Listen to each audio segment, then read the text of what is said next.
First, live, local. This is Fox 12 Now. Hello, everyone. This is Fox 12 Now. Thanks for joining us. We are live streaming here out of the Fox 12 Oregon newsroom, and we cover a wide range of topics here on this show, and we get to have longer form discussions about all kinds of things. And right now, we're going to have one about the Oregon Symphony celebrating 130 years and a new season. And we're going to discuss all of that right now with our guest. Joining us once again, we have Paul from the Oregon Symphony, who's here to talk about this. Always great to have you here on the show. And just talk about all the work that you all do down there. But I mean, yet again, not that every anniversary is big, but I mean, this is a nice solid number that we're talking about here. So, Paul, you're welcome. Would you mind, for everybody out there, maybe giving them just a bit of an overview of the Oregon Symphony and this incredible history? Sure, Greg. Thanks so much. It's great to be here again.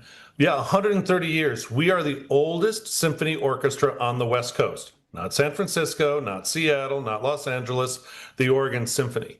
And over that 130-year span, of course, we've had amazing artists come and play with our orchestra.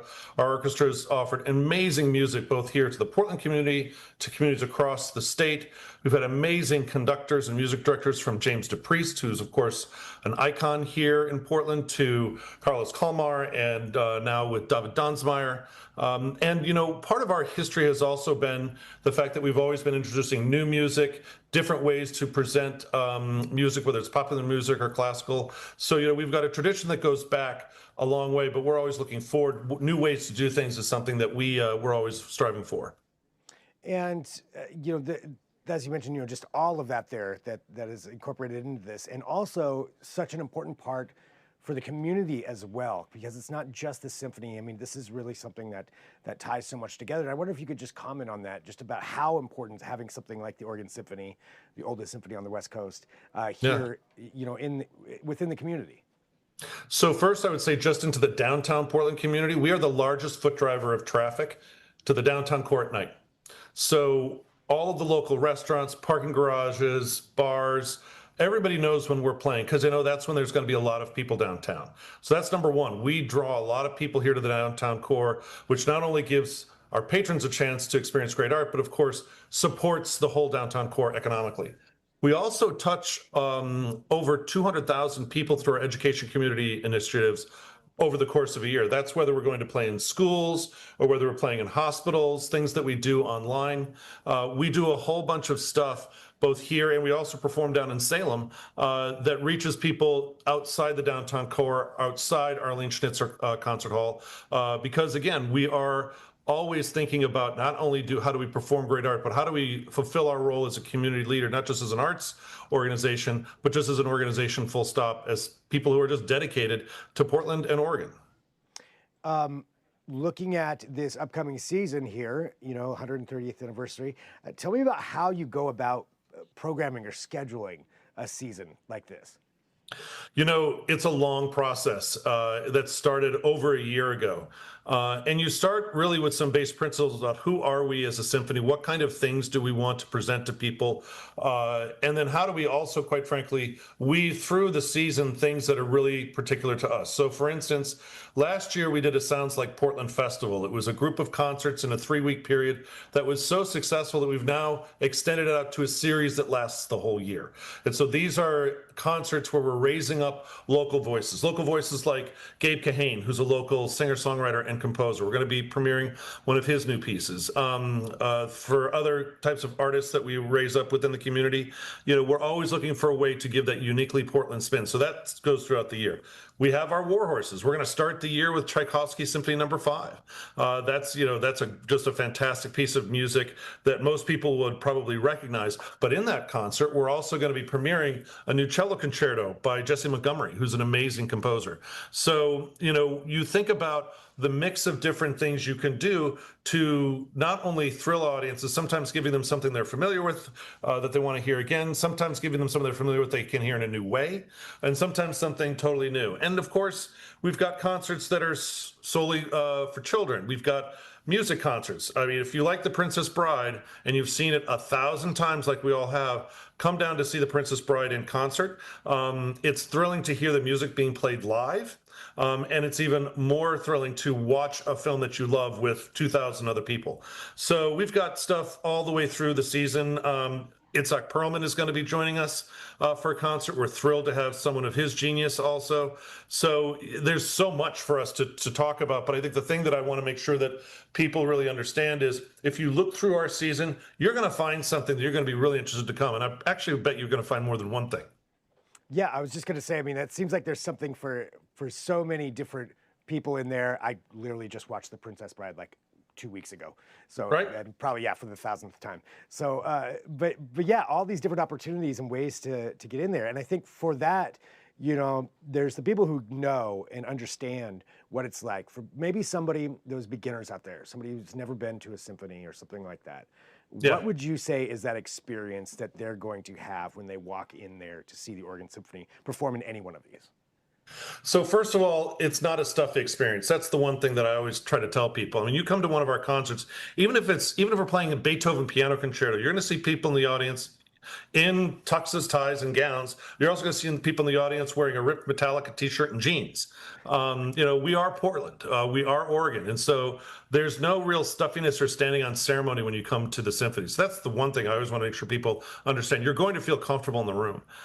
You're also going to see, if you haven't been to a live music concert in a while, really how visceral that experience is, how different it is to experience live music, live performances of any kind, whether it's popular music, classical music, music in a film, but to experience that with other people. It is a heightened experience. It's a different kind of thing than when you're watching or listening to something at home alone. So I would say those things. And I would also say, if you haven't been to the symphony in a while, if you haven't been to the downtown at night in a while, come on a night when we're playing. The downtown is really getting to be fun at night. It's really starting to get really, really vital and have a lot of energy at night. And so those are the things I would tell people to really expect. But the most important thing amongst all else is the level of art that you're going to see on the stage is of the highest quality. Our orchestra is way better than an orchestra that we should expect in a town of our size. They are immensely hardworking. They're immensely talented. Our musicians are world class. And so if you want to go hear what a world class symphony really sounds like, you don't have to go to London or Chicago or New York. You get it right here in Portland. Just come on down and come to one of our concerts. Amazing.